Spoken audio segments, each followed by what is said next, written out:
Salam, Bapak Ibu dan sidang jemaat yang dikasihi di dalam Tuhan kita Yesus Kristus. Salam sejahtera untuk kita semuanya pada saat ini. Kita berjumpa lagi untuk bersama-sama untuk merenungkan firman Tuhan bersama saya yang akan saya sampaikan di dalam 1 Yohanes pasal 3 ayat 11 sampai yang ke-16. Saudara-saudara yang dikasihi dalam Tuhan Yesus Kristus, sebelum kita mendengarkan firman Tuhan, mari kita bersama-sama bersatu dalam doa. Terima kasih Allah Bapa kami yang bertahta di dalam kerajaan surga. Oleh kasih karunia penyertaan-Mu bagi kami semuanya pada saat ini, kami siap untuk mendengarkan firman-Mu, dan berkatilah bagi hamba-Mu, dan berkatilah seluruh sidang jemaat-Mu untuk mendengarkan dalam nama Yesus Kristus Tuhan kami. Amin. Saudara-saudara yang dikasihi dalam Tuhan kita Yesus Kristus, pada hari ini kita bersama-sama untuk mendengarkan tentang nas dan firman Tuhan yang akan saya sampaikan, sebagaimana judul yang akan saya berikan, hidup dalam kasih. Sebab di dalam kehidupan kita pada saat ini, tentunya kita menginginkan kasih. Karena kasih adalah merupakan suatu ikatan dalam satu persaudaraan, dalam persahabatan teman, dan di daerah sekeliling kita dimanapun kita berada. Karena kasih adalah memiliki berarti yang ada di dalam kehidupan kita manusia. Bahwa hidup dalam Yesus Kristus yang telah membaharui hidup kita. Karena kita sangat mengenal bahwa Yesus Kristus yang telah datang ke dunia ini untuk menebus dan menyelamatkan setiap umat manusia. Apabila kita sudah hidup di dalam kasih, berarti kita adalah sudah hidup baru bersama dengan Kristus. Seperti dikatakan pada ayat yang ke-11, sebab inilah berita yang telah kamu dengar dari mulanya, yaitu bahwa kita harus saling mengasihi. Dan juga ayat yang ke-16. Demikianlah kita ketahui kasih Kristus, yaitu bahwa Ia telah menyerahkan nyawanya untuk kita. Jadi kita pun wajib menyerahkan nyawa kita untuk saudara-saudara kita. Dengan demikian bahwa Yesus Kristus itu sudah datang ke dunia ini untuk menyelamatkan setiap umat manusia. Karena itu adalah karena kasih Yesus sungguh besar kepada kita sekalian. Ia telah menyerahkan nyawanya kepada setiap umat manusia yang percaya kepadanya agar menebuskan dosa dan salah kita manusia. Maka oleh sebab itu kita sangat merasakan bagaimana kasih Allah yang telah menyertai dalam kehidupan kita pada saat ini. Maka patutlah kita akan mengasihi sesama kita manusia. Karena kasih itu yang datang daripada Tuhan. Tuhan telah menyertai kita dan memberikan kekuatan, kemampuan di dalam kehidupan kita. Maka kasih Allah pun ada di dalam kehidupan kita. Karena Allah telah mengorbankan dirinya di kayu salib untuk menebuskan segala dosa dan kesalahan kita manusia. Karena Ia sangat mengasihi, Ia tidak memandang siapapun di dalam kehidupan ini dan latar belakang sih, tetapi Ia mengasihi setiap umat manusia yang boleh mengenal dan percaya kepadanya. Kasih Allah tidak ada batasnya. Kasih Allah adalah kasih agape yang ada di dalam kehidupan ini. Ia tidak menuntut balas. Dengan demikian, bagaimana kasih kita untuk sesama kita manusia, supaya kita juga dapat mengasihi sesama kita dan juga menghargai sesama kita manusia, dan mau untuk menolong sesama kita manusia.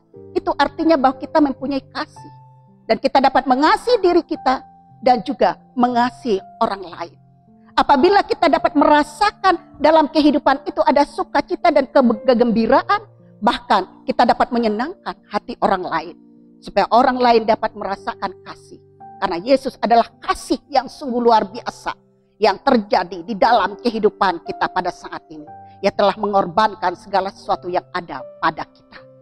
Saudara yang dikasihi dalam Tuhan kita Yesus Kristus, ketika kita sudah memiliki kasih yang datang daripada Tuhan di dalam kehidupan kita, bagaimana dikatakan dalam Yohanes pasal 3 ayat 11 sampai yang ke-16 ini.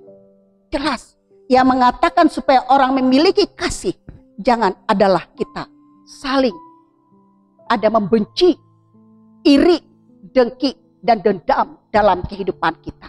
Jika hal itu terjadi dalam kehidupan kita, maka tidak adalah kasih yang ada di dalam kehidupan kita pada saat ini.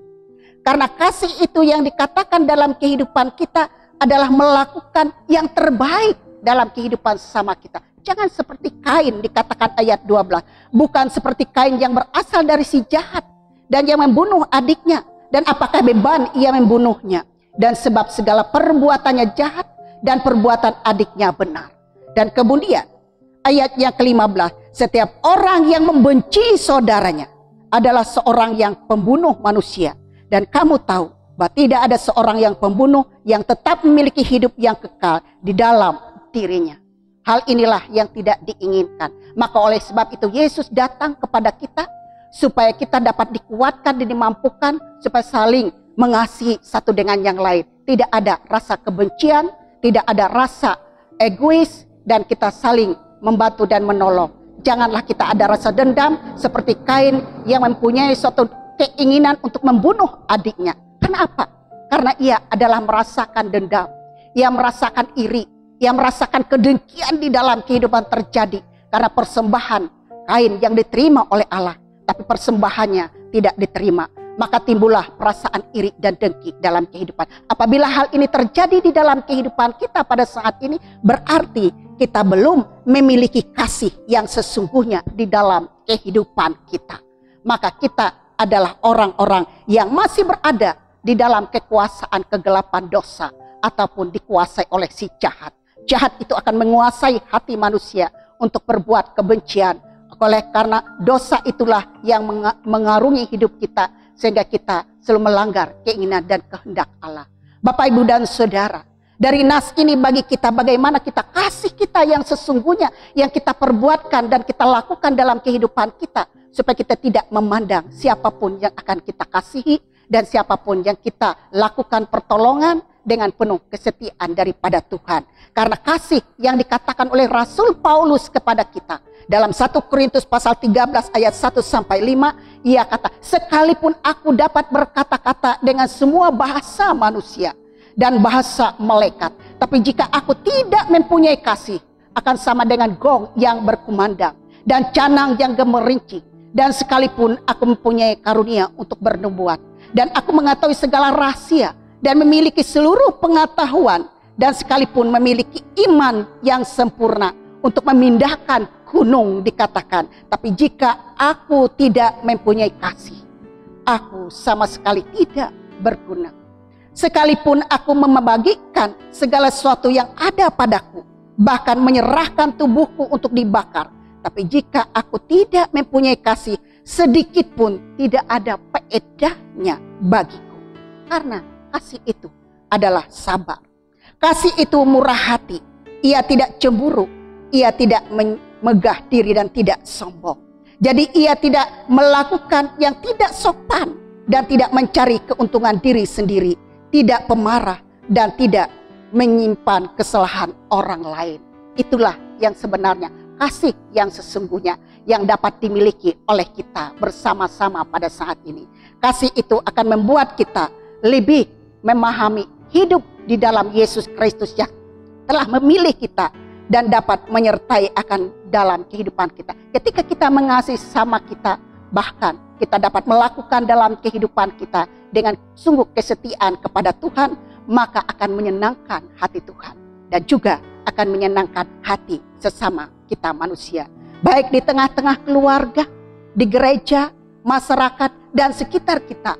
Mari kita saling memperhatikan, memberi semangat, mendoakan.